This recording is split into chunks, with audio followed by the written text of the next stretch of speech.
आज मैं आप लोगों को 5 ऐसी चीजें बताता हूं जिनकी वजह से अनइंटेंशनल वेट लॉस होता है, मतलब वजन कम होता है और उसकी कोई वजह नहीं होती। आप खुद से वजन कम नहीं कर रहे होते लेकिन वजन कम हो रहा होता है। पहले नंबर पे हाइपर एक्टिव थायराइड है। गले में एक दूध होती है जिसको थायराइड ग्लैंड कहते हैं और वो कुछ ऐसे केमिकल्स पैदा करता है जिससे हमारा मेटाबॉलिज्म चलता है। मतलब हमारे जिस्म में जितने भी केमिकल रिएक्शंस हो रहे होते हैं, ताकत बन रही होती है, खुराक टूट रही होती है, सांस ले रहे होते हैं, ये सारी जितनी भी चीजें हो रही होती हैं इसको मेटाबॉलिज्म कहते हैं। और मेटाबॉलिज्म को तेज करता है थायराइड। और अगर थायराइड ज्यादा एक्टिव हो जाएगा, हाइपर एक्टिव हो जाएगा, तो उसकी वजह से मेटाबॉलिज्म बहुत तेज हो जाएगा। जब मेटाबॉलिज्म केमिकल रिएक्शंस तेज होंगे, एनर्जी ज्यादा जाया होगी, तो उसकी वजह से कमजोरी हो जाएगी, वजन कम होना शुरू हो जाएगा। एक सिंपल सा ब्लड टेस्ट होता है जिससे पता चल जाता है कि थायराइड ज्यादा तेजी से काम तो नहीं कर रहा। वजन कम होने के साथ साथ पसीना भी आता है, दिल की धड़कन तेज हो जाती है, बाज़ औक़ात लूज मोशन भी लग जाते हैं। दूसरे नंबर पे डायबिटीज है, शुगर की बीमारी, स्पेशली जो टाइप 1 डायबिटीज होती है या फिर टाइप 2 डायबिटीज जो अनकंट्रोल्ड हो। बहुत सारे लोग ऐसे होते हैं जिनको डायबिटीज होती है, उन्हें पता नहीं होता और उस वजह से, क्योंकि वो अनकंट्रोल्ड होती है, उस वजह से उनका वजन कम होना शुरू हो जाता है। अगर आपका वजन कम हो रहा है तो बहुत जरूरी है अपनी शुगर चेक करवाएं। तीसरे नंबर पे जो सबसे बड़ी तशवीश की बात होती है वो है कैंसर। बाज़ औक़ात कैंसर की वजह से आपका वजन कम होना शुरू हो जाता है। ज्यादातर जो गट का कैंसर होता है, मतलब आंतों का कैंसर होता है, मैदे का कैंसर होता है या फिर जो खून का कैंसर होता है, उसकी वजह से आपका वजन कम होना शुरू हो जाता है। इसके अलावा भी कुछ अलामत आती हैं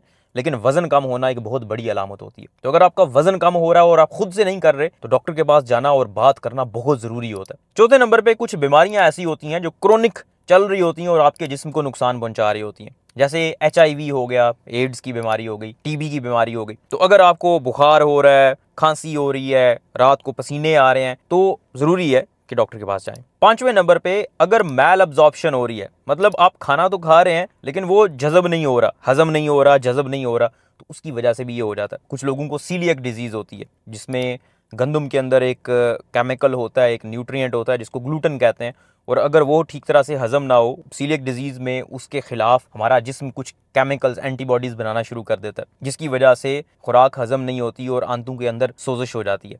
तो ये भी एक बहुत बड़ी वजह होती है। तो अगर खुराक हजम नहीं हो रही, जज़ब नहीं हो रही ठीक तरह से, फिर भी वजन कम होना शुरू हो जाता है। तो ये कुछ चीजें हैं जिनसे वजन कम हो सकता है। और अगर आपका अनइंटेंशनल वजन कम हो रहा है तो डेफिनेटली कोई ना कोई मसला जरूर चल रहा है और आपको डॉक्टर से जरूर बात करनी चाहिए।